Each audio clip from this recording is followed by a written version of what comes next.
Demo. Yes. 1, 2, 3, 4, 5. You like. Devotees, once again, most welcome to Bharat Sevashram Sangha, Los Angeles Center, and namaskar to everybody. As we all know that this is a very special session.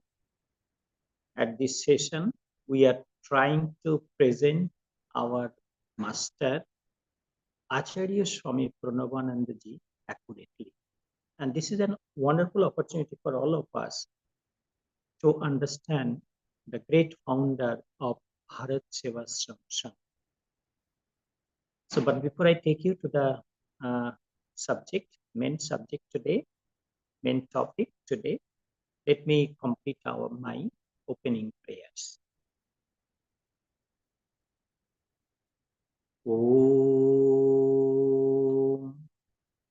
Narayanam Namaskritya Naran Chaiva Narottamam Devim Saraswatim Chaiva Tato Jayo Mudiraye Vyasaya Vishnurupaya Vyasurupayo Sri Vishnave Namo Vai Brahma Vidhaye Vasisthaya Namo Namaha Shankaram Shankaracharyam Keshavam Badarayanam Sutro Bhashyo Krito Vande Bhagavanto Punaha Punaha Sada Shiva Samarambham Shankaracharya Madhyamam Asmatacharya Parijantam Vande Guru Paramparam Om Akhanda Mandalakaram Vyaptam Yena Characharam Tatpadam Darshitam Yena Tasmai Sri Gurave Namaha Om Namo Sri Bhagavate Sri Pranavaya.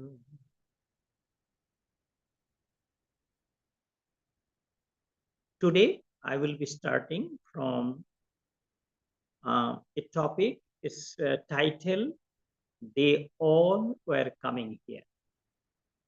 If you remember at our last sitting, we were talking about the Khulna drought relief work, especially Ashashuni, Khulna, Sundarban. All those areas I was mentioning last week. So, Brahmachari Vinod, Acharya Swami Pranavananda ji, when he was young, his name was Brahmachari Vinod. He initiated a relief work at that drought area of Sundarban of Khulna district, and lots of volunteers was coming on to participate in that relief operation. Also, if you remember, I mentioned about Acharya Prafulla Chandra Roy, the founder of the Bengal Chemical and Pharmaceuticals, how he was helping Brahmachari Vinod to operate this relief work, especially financial. So we'll be at the Sundarban area, and from there we started today. They all were coming here. Whenever a spiritual personality comes to this world to complete some noble mission, he brings with him his followers who dedicate and sacrifice their invaluable life to fulfill this mission. They become instruments at the hand of the spiritual personality and work selflessly to be part of this great goal. This is, devotees, this is a very interesting actually subject to understand our master better way, this we really need to listen to it very attentively. Relief work at Sundarbans was an opportunity to bring these noble souls together. While this relief operation was going on in the Sundarban area, and it was an opportunity to bring the future flag bearer of Acharya Swami Pranavananda and his mission to bring them together.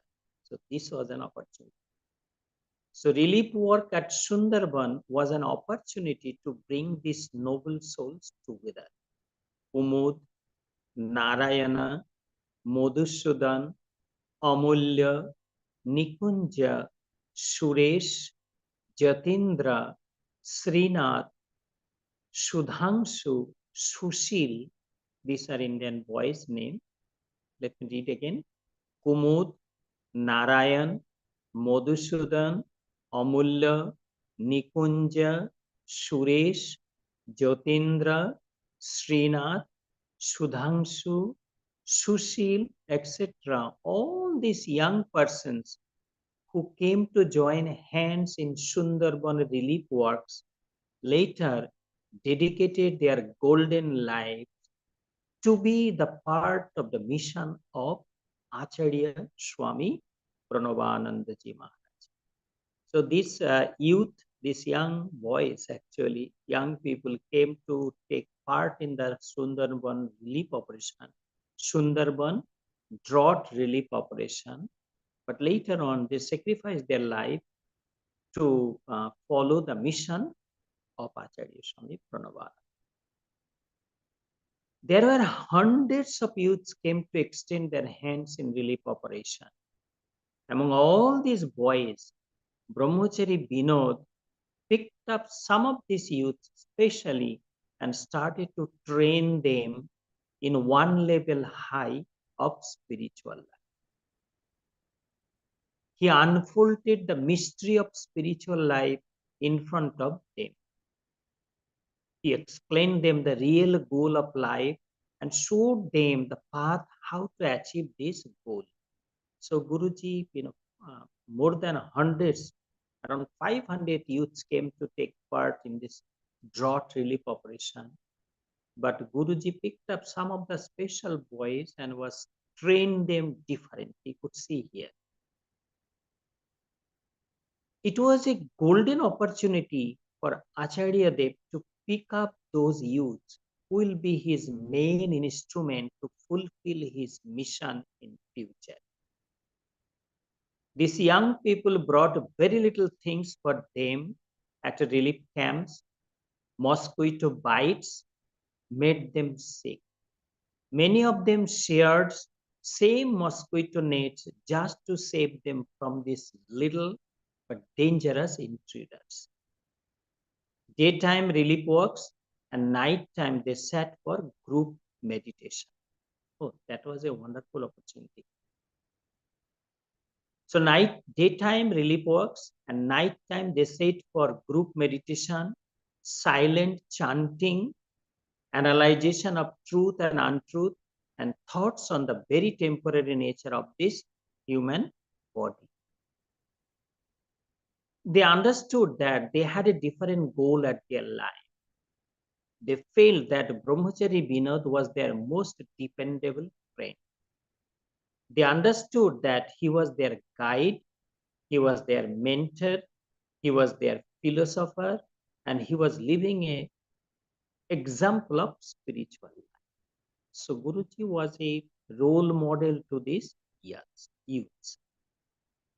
The inquiring eyes of the Acharya Dev also were looking forward for these youths who will be his main instruments to work along with him to complete his future mission.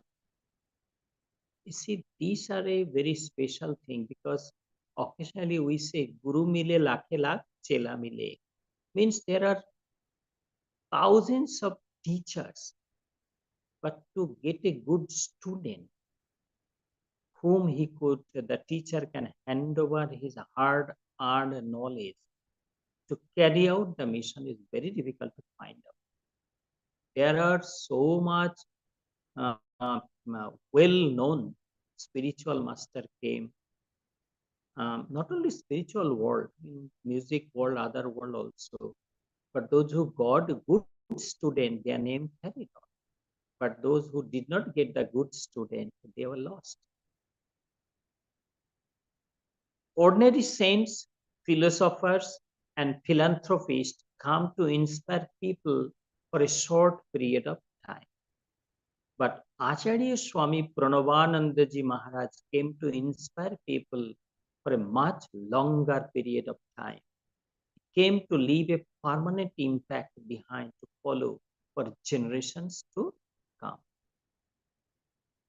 What was more interesting to see that among hundreds of boys, these few noble souls felt tremendous attraction to each other. Even though they were living in the camp and there were so many of them, but this few was feeling attraction to each other. They felt they were the travelers of same path. They realized that they have one goal, they have one mission, and they have one destination. They understood their future are bonded at one string. They were one mind, they were one soul, though they had different appearances. So these youths were feeling attraction, different kind of attraction to each other, because in future they will be choosing the same goal. Hearing sufferings of volunteers, of lack of beds, clothes, and mosquito nets, Acharya Prafulla Chandra Roy and other officers of the Khulna Relief Committee arranged these things for all volunteers. So, if you remember, I mentioned about the Khulna was the district where Ashashuni and some part of the Sundarban area fall, and a relief committee was formed at the Khulna city, and that's how they arranged. And Acharya Prafulla Chandra Roy was part of this relief committee, and there is lots of fund, and they were funding, helping Brahmachari Vinod to carry out this mission for a longer period. And now, foundation of Ashashuni Sevashram. These relief operations in Sundarban continued till November 1921. So more than 100 years ago. This story we are reading is more than 100 years. This is 2023. I'm reading the stories of 1921. These relief operations in Sundarban continued till November 1921. Time came to close down it now, but people were too poor and help was still needed to uplift these areas. But people were too poor and help was still needed to uplift these areas. Instead of short-term relief works, decision was taken to reconstruct and redevelop these villages. Even though temporary, when the drought came, temporary relief works almost finished, but a decision was taken that they will be reconstruct and redevelop these villages. Accordingly, spinning wheels were sent to distant villages. Weaving looms were installed at many places throughout the areas. Thread, clothes, carpets, mats, and things from cane were produced. You could see these are the permanent, it's like small scale industries. So ashram doing this kind of work from that time. Thread, clothes, carpets, mats, and things from cane were produced.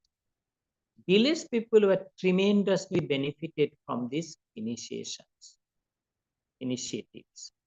With the excess money from relief committee, a permanent center was opened at Ashashuni, which was known as Ashashuni Sevashram. Just imagine, 1921, that ashram was opened, and still today, that Ashashuni Sevashram is one of the beautiful ashram of Bharat Sevashram Sangha. and the ashrams. Even the 1947, India got independence and the country was divided, and Bangladesh fell into the Pakistan area. And then after 1971, Bangladesh, eastern part of Bengal, East Pakistan become independent, become Bangladesh. And all these political changes went on, and the phases went on. So many thousands of people have gone, but still, Ashashoni Sevastrom serving the people of that area with enthusiastic. Sub-centers also were opened at villages like Budahata, Tetulia, and Pratapnagar to spread education. Several primary schools also were opened. Let's see.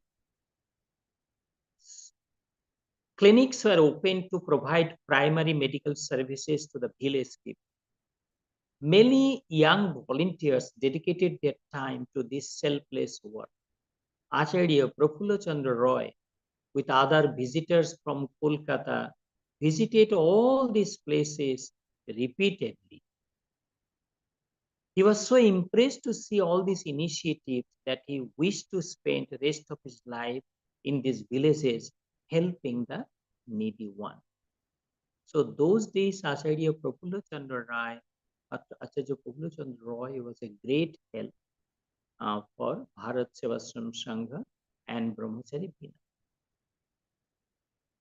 Philanthropic activities are ways to purify our mind. It is a way to prepare a spiritual seeker to reach his desired goal of spiritual realization. Under the dynamic leadership of Brahmachari Vinod and his divine presence among these youth, many of them were preparing to dedicate their whole life for self-realization.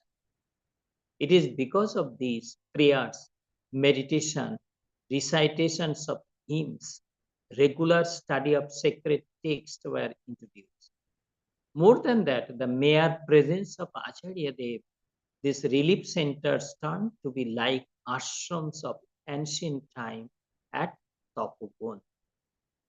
Tapubun is a place where, there was a time in India where life was divided into four categories. After 25 years study, and then marry, enter the family life. You raise your children by 50, 55, children are grown up. Gradually, you hand over the family business to the next generation. You remain in home, observing, watching what your children doing. By 75, husband and wife both used to leave home, abandoning this material world, and they used to go to this forest area, embrace poverty, and spend their time in spiritual practices. Last 5 years was completely dedicated at the feet of God. And this Tapobon, Noimisharana, these are the places where thousands of this kind of the senior citizen, they took shelter and make little heart, embrace poverty, and practice spiritual. And ultimately, one day, husband and wife both attain to liberation. That was the system. So that's why I mentioned here, top of one. Today, Bharat Sevashram Sangha is known as one of the leading monastic organizations that do multifarious philanthropic activities for the benefit of people. For the benefit of people. But that is only one of the identities of this organization. It is not all. Spirituality is the foundation of any religious institution. Sacrifice of self-interest, practice of truth, sense control, regular practice of yoga, long hours of meditation, silent chanting of the pure name of God, continuous efforts to realize the presence of true self in all, and ultimately preparing oneself for God realization. These are the main goal of Bharat Sevashram Sangha. Character building, development of morality among common people, high thoughts, and overall generating a spiritual environment all over the place. are the goal of this Sangha. This world is a Leela Bhumi, or place for divine sports of the Lord. We are His God children. To make this world a place where people can live with peace and harmony is the aim of this Sangha. To make this world a place where people can practice their faith according to their nature is the dream of this Sangha. And to make this world a place where people can lead them to divinity is the objective of the Bharat Sevashram Sangha. Our next topic is a different approach. With the call of Brahmachari Vinod, there came hundreds of youths to take part at Khulna Sundarban drought relief operation. Most of these youths gathered there was motivated by the objective of social work. We are reading, it's so easy to read, but I could imagine from Bajitpur village to come to Sundarban drought relief operation area. It's a long journey by steamer, boat, and there was so much of difficulties. But those early days of this monastic order, how Guruji was leading all this work, so and inspiring so much people, so much youths. Most of these youths gathered here was motivated by the objective of social works. But there were few who came to Acharya Dev with different motives. They came with one goal of searching God. These youths were treated differently by Acharya Dev. They were taught how to sacrifice self-interest. They were taught how to control the destructive urges of the mind. He explained to them the real picture of this samsara. Samsara, life, birth, death, material world.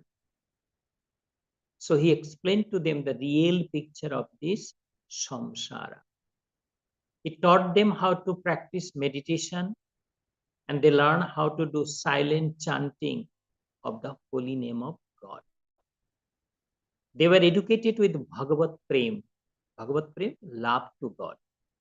They were educated with Bhagavat Prem, or love to God. They learned how to love to God. They were trained specially how to build up an unbroken relationship with the Lord of this world. It guarded them from other youths who were there just for temporary motivation.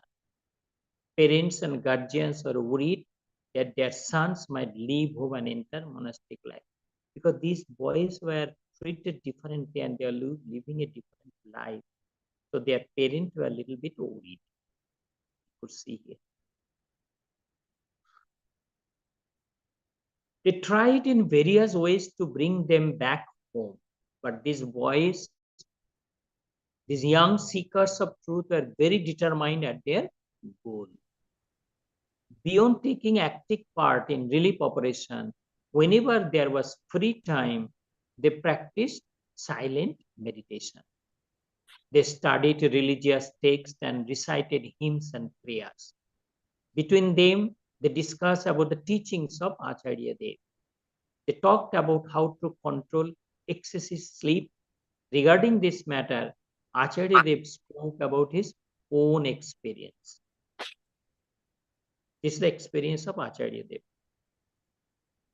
Acharya Dev say, in my life, there passed so many nights without sleep. Lighting a lamp, I sat down to study, but there was no sense in me how late it was. Suddenly I heard chirping of birds. Putting up the lamp, when I came outside, I realized it was already morning. He said, every morning, once you wake up, do not sleep anymore. It is not good for health. Once you open your eyes, spend the rest of the night doing meditation, jop, silent chanting, and other kinds of spiritual practices. According to Acharya Dev, the best time for meditation is very early in the morning. This is the time when rishis and saints like Narada and others holy souls travels in space. If they recognize someone doing spiritual practices, they specially bless them. With their blessings, a practitioner achieves his goal soon. If someone sincerely pray for help, sometimes out of kindness, they appear in front of the practitioner also. It was a time when prominent saint Prabhu Jagadbandhu of Faridpur is very famous saint. It was a time when a prominent saint, Prabhu Jagadbandhu of Faridpur district, was still living in his human body. He disconnected himself from public completely and was living at a secluded place alone. It was time when Brahmachari Binod also was doing his secret spiritual practices. In his fine body, Prabhu Jagatbandhu came couple of times to Brahmachari Binod and they sat down together discussing a progress of their spiritual practices. Prabhu Jagatbandhu is to come silently, invisible way. Now I will be reading preparation of the youths. Everything needs preparation. Everything needs lots of groundwork. Hearing from him about early morning spiritual practices, many of the youth started their meditation practice at this time. They were careful to wake up early so that they could refresh themselves and sit for long hours of silent meditation. There was one goddess Kali temple in the village. There was a Kali temple in the village, goddess Kali temple. There was also a cremation ground in the area. These youths went to this temple or cremation ground to practice. They were free from fears and doubts. It is because they had the living example in front of them. Brahmachari Binod was a shining example in front of them. Suresh, Kumud, Banikant, all these youths were very determined to their practices. They were young and inexperienced in life, but they had the willingness to be good. All these youths were very young at their age. They supposed to spend their time in sports. Instead, they were hungry to taste divinity. They had no clear idea of God because they did not know. They were not familiar with sacred text, but what they had is their Binod Dada. Dada means the big brother, who was a burning example to them to be motivated. Such was the situation that though these boys were very young at their age, but they gave up use of oil or soap at their body. They spoke very little word. They spoke very little word and they avoided talking to people. When they walked, they kept their eyes down. They walked bare feet and they ate just to fulfill their hunger.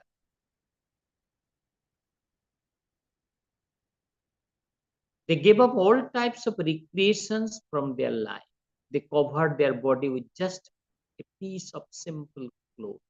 Whenever they met each other, they talked of spiritual matters only. Could see how the changes was coming to this youth.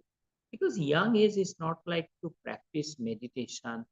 Young age, usually people go to the football ground or soccer, or cricket match or some other places. But in these few boys, few youths were completely different. All of these things influence regular study of these youths a lot. They were in fact neglecting their school or college study. Carefully observing it, Acharya Dev was little worried. He told them, in this way, if you all neglect your study and become restless, you will not be able to do anything good in future. Your guardians will be worried. Your teachers will be unhappy. They all will be angry of you. They will stop you to do all these things, and ultimately you will be lost. Keep patience and take things easy. So this was a right guru. He was helping and telling them not to neglect the regular study. Brahmachari Binod was the guide of these youths. He was their mentor. His life was an example to them. He was their motivator. He was their friend. He was their most trusted company. They listened to his advice. They went back to school and concentrated at their study. But among all these things, Kumud could not stay in home for a longer period of time. Ultimately, he left home and went to Himalaya for his spiritual practices. This I mentioned before that Kumud was the first person left home. This opened the eyes of the other youths. Mentally, they all were preparing for their destiny. The changes was coming. Chanting. In Hinduism, Srimad Bhagavatam is the religious text which is counted as the epitome of bhakti school. Bhakti is the devotion. Let me read again. In Hinduism, Srimad Bhagavatam is the religious text which is counted as the epitome of bhakti school. It described 9 forms of devotion this way. I'm quoting from Srimad Bhagavatam. It's one of the very beautiful scriptures. Sri Prahlada Uvacha. This is the quotation from Srimad Bhagavatam. Actually, whole name of the text is Srimad Bhagavat Mahapurana. That's the name. Sri Prahlada Uvacha. Sravanam Kirtanam Vishnu Smaranam Padasevanam Archanam Bandhanam Dashyam Sankham Atmanivedanam Iti Pumsarspita Vishnu Bhakti Sen Navulakshanam Kriyate Bhagavat Bhagavatadhya Tanamannedhitam Uttamam. Let me recite again. Sri Prahlada Uvacha Sravanam Kirtanam Vishnu Smaranam Padasevanam Archanam Bandhanam Dashyam Sankhya Atmanivedanam Iti Pumsasrita Vishnu Bhakti Lakshanam Kriyoti Bhagavatyadha Tanamannedhitam Uttamam Srimad Bhagavatam. So these are the original Sanskrit verses from Srimad Bhagavatam. What it says, let us see. Sri Prahlad said, Father, there are 9 types of devotion for the devotees of Sri Vishnu. Those are 1. Sravanam, listening the holy name, greatness and divine sports of the Lord. Sravanam. You know, God has given us 2 ears to listen, and we hear so much things, but the actual use will be this organ of hearing, particularly that if we listen the greatness, glories, beauties, and wonders of the Lord. Because that give us a different peace, steadiness of our body, mind, and soul. It developed our hunger to taste divinity. It take us near to God. So that's why we have to be very careful how we using our organ of hearing. So Shravanam.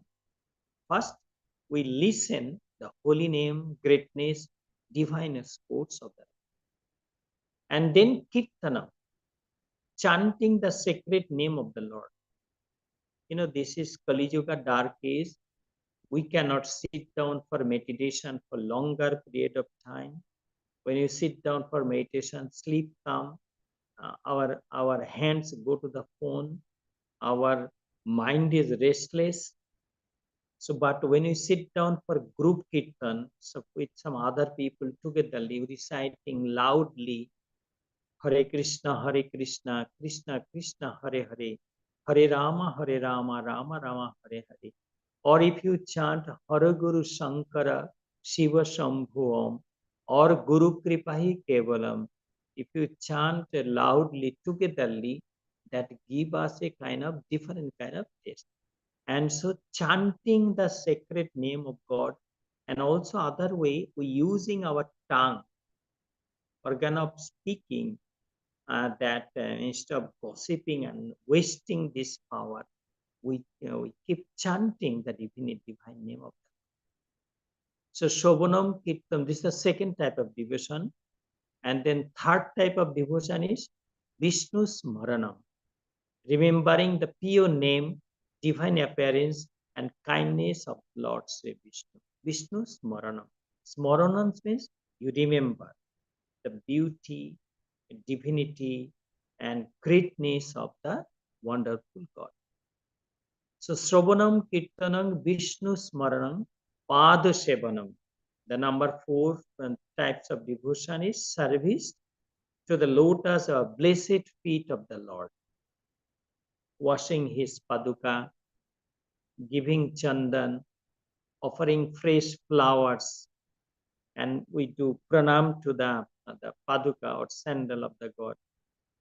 So that is called the 4 type of devotion, service to the blessed feet of the Lord. And 5th type of devotion, Orchanam. Orchanam is the adoration of the beauty of the Lord. Adoration, glorification, adoration, you love it. And there are 6 types of devotion, offering prayers and worshipping the Lord. That is Orchanam, Vandanam. The Vandanam is actually that offering prayers and worshipping the Lord. And number 7 types of devotion, serving the Lord at his eternal servant. Mujhe chakur rakho ji. Lord, please keep me at your temple like a servant. I am your servant eternally. Birth after birth, age after age, I would like to remain your servant. Serving the Lord as eternal, and then counting Lord as our most beloved friend. Counting Lord as our most beloved friend. In material world, we think our brother, our sisters, or our neighbor, or our schoolmates, or college mate, or the office colleague, they are our best friend. But these all have to take you trial whenever in danger and difficulty. Then you will see how much is around you. So counting Lord our most beloved friend.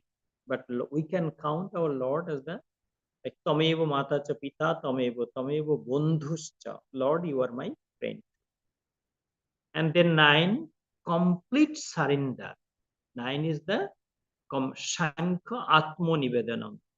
Atmo Nivedanam, you throw yourself at the lotus feet of the Lord. So these are 9 forms of devotion is being described in Srimad Bhagavatam.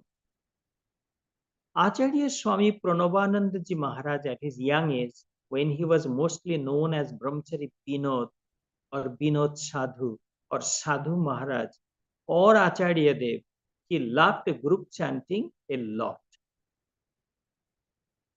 Group chanting and Kirtanam is the same thing.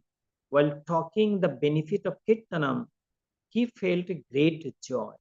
He mentioned the names of saints like Sri Chaitanya Mahaprabhu, Sri Sri Prabhu Jagabandhu, Sundaram, and those who attain divinity by following this path. At his ashram at Bajitpur, occasionally there used to be Kirtanam at closed door. At the time of Kirtanam, Acharya Dev used to be lost in spiritual ecstasy. Those who are present there, they also got lost in divinity. Sometimes this chanting continued till midnight. With the name of Lord, small Bajitpur Sevashram turned out like a piece of heaven. There was time when Acharya Dev first sang with his heavy voice and thereafter followed by the young boys. At the beginning, there used to be some devotional chanting and then Nam Kirtana like Jai Jai Krishna Govinda Madhusudana Ram Narayana Hare. So that was the Kirtan. The immediate result of this group chanting was like a flood of Bhagavat Prem or love to God. Participants were mostly young boys. They were unaware of high philosophy of life, but with this group chanting, they even used to be lost in divinity. They were lost and they forgot that they have parents and other family members waiting for them at home. It was like a bazaar of joy. Everybody who were present there felt that goddess of devotion appeared there with her all beauties. There was a young boy named Jyotindra who always sat very near to Acharya Dev. During the period of Kirtanam, occasionally he lost his consciousness and lie down at the lap of Acharya Dev. There's a little young boy used to sit near to the Gurudev, and when Kirtan started, he used to lost his consciousness. Usually, Acharya Dev himself chanted this name at his ear. In fact, most of the youths who were present there had the same experience. Swami Pranavananda said, chanting sweet name of the Lord make one quickly devoted at the feet of the Lord. Beyond humans, even birds, beasts, and insects are also benefited hearing this chanting of the holy name of the God. Quiet meditation and silent chanting are very good, but group chanting is the best. It is because of this he went out in villages with these youths and chanted together at village roads. He had a unique heavy voice. Usually he always sang at a very low voice, but at roads his voice was very high. And now our next title will be Denial of Rai Bahadur title. This was the time when British was ruling India, and they recognized the greatness of Indian people who were doing something good. They gave this title as Roy Bahadur. So let me see what it is. At the time, India was ruled by Britain. It's a shock, like how a small country like Britain can cross thousands of life of mighty Atlantic Ocean and conquer the land of India. It is itself is a shocking thing. Anyway, during the period of Ashasoni relief work, Mr. Focus was the district magistrate of Khulna. Mr. Focus was a white man from England. He was the head of the Khulna district. Anyway, during the period of Ashasoni relief, Mr. Focus was the district magistrate of Khulna. Though he was a white person, but by nature he was honestly a gentleman. Being he was head of administration in the district of Khulna, he himself went to Ashasoni area a few times to see this relief work by his own eyes.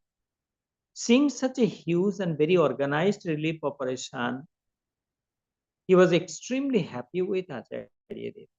He was also deeply influenced by watching the heavenly appearance of Brahmachari Vinod. Hereafter, as a symbol of government acceptance of this noble work, he proposed to confer Roy Bahadur title to Acharya Dev. Hearing the proposal from Mr. Focus, Acharya Dev smiled. He politely denied this proposal and explained that saints and holy men of India do not look for any appreciation or anybody for their life. He politely denied this proposal and explained that saints and holy men of India do not look for any appreciation from anybody for their work. They do it as a service to their beloved Lord. It's a part of their spiritual practices. He also mentioned that it is against the rules of sacred texts in India for monks, holy men, and saints to accept any title like this from anybody. Hearing this, Mr. Focus felt ashamed and politely took back his proposal. And now I'll be reading the next title is An Unusual Experience. A young man called Jyotindra visited Acharya Dev frequently at his Bajitpur Sevashram. Honestly, his guardians never liked it. They believed that sadhu was brainwashing and spoiling these youth. The guardian, they thought that way. Regardless of what, Jyotindra could not stop coming to Acharya. He did not know why he came, but he liked to visit him and he enjoyed his holy company. Usually, when Acharya Dev went outside of the ashram, he left Bhola behind, his younger brother, informing him about his whereabouts. Once Jyotindra came to see Acharya Dev, but by not seeing him at ashram, he learned from Bhola that hearing the illness of Baba Gambhirnathji, Acharya Dev left for Gorakhpur. Baba Gambhirnathji, Guruji's Gurudev, Guruji's spiritual master, was not feeling well that time. Jyotindra felt tremendously helpless. For a while, he walked around the ashram and then he sat down at the seat of Acharya Dev to meditate. But he could not concentrate. While walking aimlessly here and there at Sevashram compound, he came near to the canal. At one side of this canal, there was the fearful Bajitpur cremation ground. And on the other side, there was the thick forest of Devi Bura Thakurani or Sri Sri Devi Bonadurga. If you remember, I mentioned about Devi Bonadurga early days. People used to be afraid of coming here alone. Whenever they came to worship Devi Bonadurga, they came with a group. To Jyotindra, it was a known place as he came here many times before his Vinod Dada. It was that place which Brahmachari Vinod liked very much. Sometimes he came here alone or with other followers. They sat under a tree and talked about the perishable nature of this human body. He encouraged youth to sit here and meditate on the ultimate goal of life. It was the place where he sat with other youths and talked about the life beyond. Here he taught his followers how to sit properly.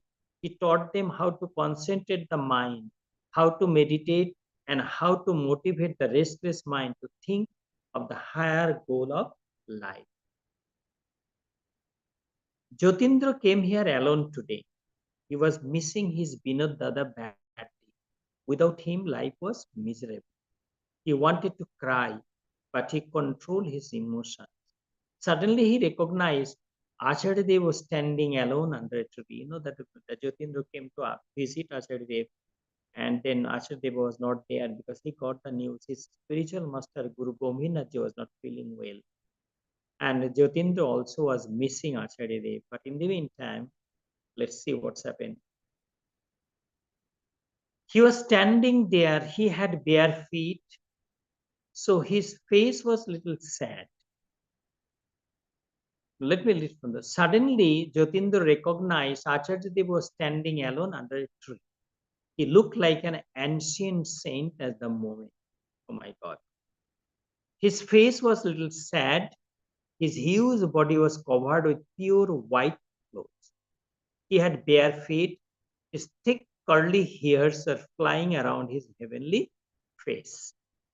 He was standing there looking towards the cremation ground and burning human bodies. Gurudev was standing there looking at the cremation ground. Jyotindra ran towards him with joy in mind and curiosity in eyes. Acharya Dev looked at him and without uttering any word, together they came back to Sadhan Kutir at Bajitpur Sevashram. The Sadhan Kutir was basically a shelter with fence made of bamboo sticks and roof made of grass. It was kind of humble beginning of present day Bharat Sevashram Sangh. The entrance door of this small ashram was locked from inside. Acharya Dev and Jyotindra, both of them sat quietly front of them.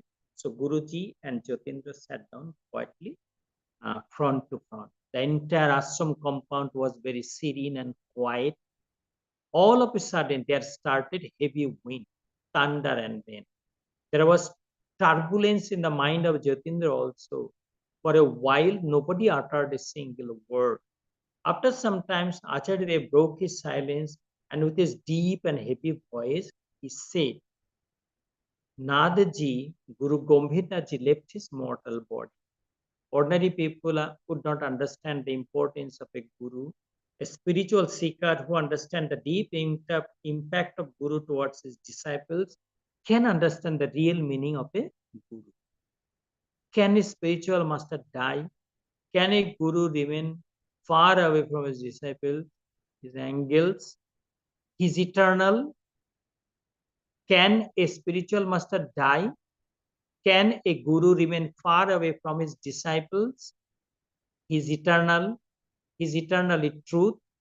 Distance is not a barrier in between a guru and his disciple.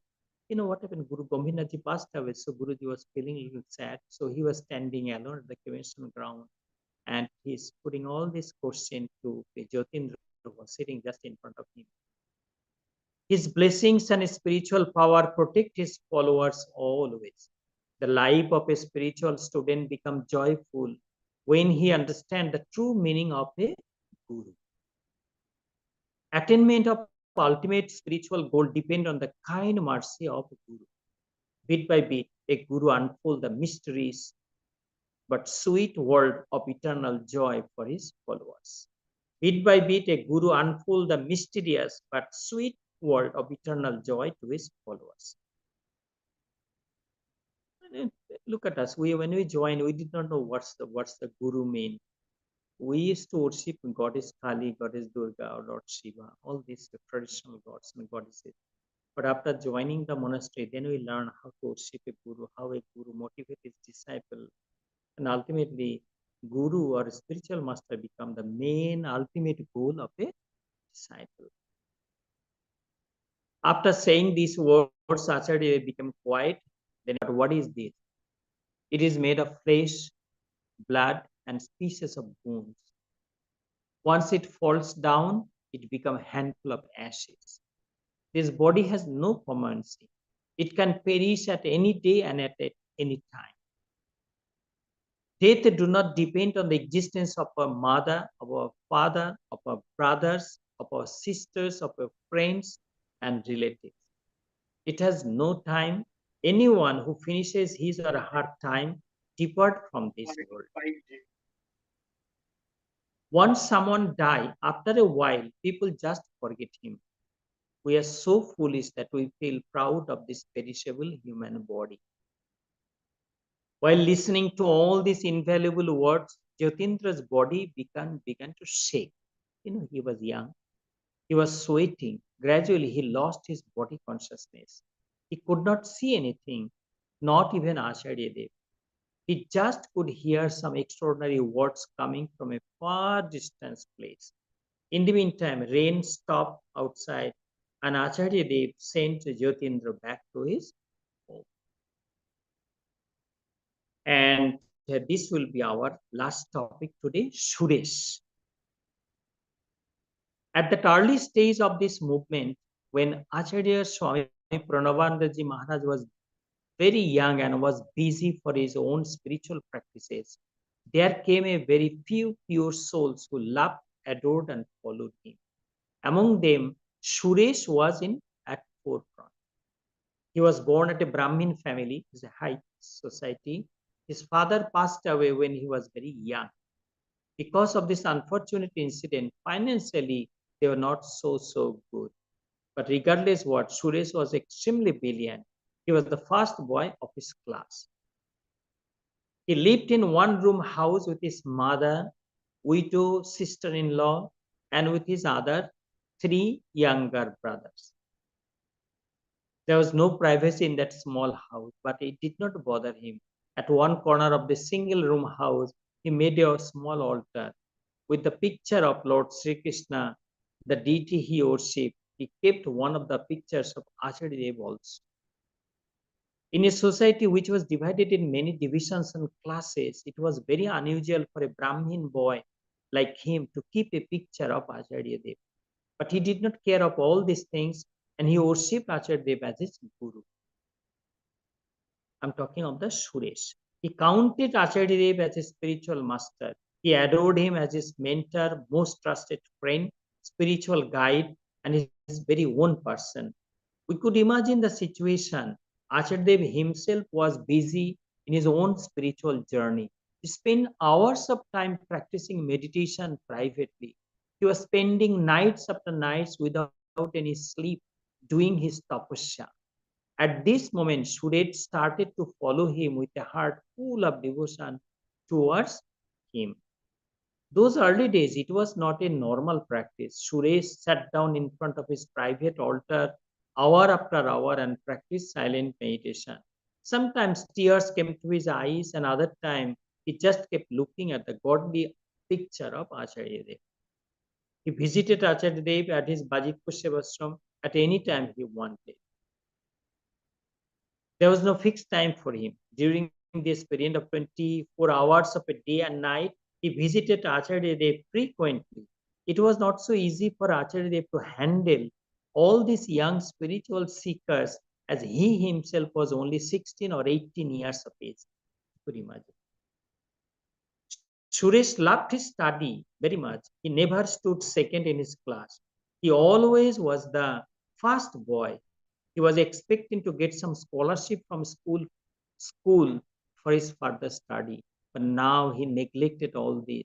He was bold, he was handsome, and he was brilliant. He did not care who say what. In his young mind, he recognized the divinity of Acharya Dev. He felt there was an eternal relation between him and his spiritual master, Brahmachari Vinod. At this point, we need to keep in mind that Bajitpur was a small village. Those days, the waves of modern education system did not reach there. People were not so aware of outside world. Acharya Dev also was very young. It was not easy to go through with all these emotions and its effect. However, Acharya Swami Pranavananda Maharaj was not ordinary monk. He was a prophet, he was a seer, he had a vision, and he had a sanctified plan. Accordingly, he was moving forward in that direction. In between, he was nourishing his future followers who will be his flag carriers. Unlike cities, being it is crowded, not everybody knows what is going on all around. But Bajitpur was a small village. There was a group of people who was very conservative in mind. However, extraordinary and an outstanding character of Brahmachari Vinod influenced everybody in that village. So I will be completing here today. But let me, before I complete, let me chant a peace prayer for this world. Om Sarveshang Mangalang Bhuyat Sarve Santu Niramaya Sarve Bhadrani Pashyantu Ma Kasya Dukkham Apnuat Nandantu Sarvabhutani Niratankaनि Santu Cha Prithirastu Parasparam Siddhirastu Cha Karmanam Om Do Shanti Antariksham Shanti Prithvi Shanti Apo Shanti Oshodhaya Shanti Vanaspate Shanti Vishwe Deva Shanti Sarvam Shanti Shanti Revo Shanti Shama Shanti Redhi Om Shanti Shanti Shanti. Namaskar and thank you for joining with me.